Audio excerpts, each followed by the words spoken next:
సహనం గల్లా చంద్రుడు శంఖం పూరించనే రాముని తీరు శ్రీరాముని తీరు అచల్ సమరం చేద్దామంటూ సైన్యం కదిలొచ్చనే హనుమంతుల తీరు ఇది ఆంధ్రుల పోరు ఒక యుద్ధం పుట్టింది సీమాంధ్రుల కోసం ఈ రాక్షస పాలననే చేస్తాము రాగంతం మీ కత్తులకు నెత్తులను వంచదు మా పౌరుషం దుమ్ దుమ్ దుమ్ తాం దుంకాడుతాం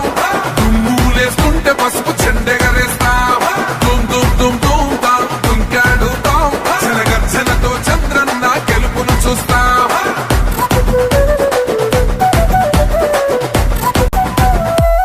గొంతులు కోసిన కత్తులు లేవా సాక్ష్యం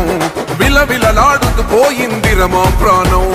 నేలన తడిసిన నెత్తుర తిలకం దిద్దా ఎవడస్తడ రండిర ఇక మేం అస్సలు తగ్గం మీ రౌడి జానికి మో పౌరుషానికి మొదలైనది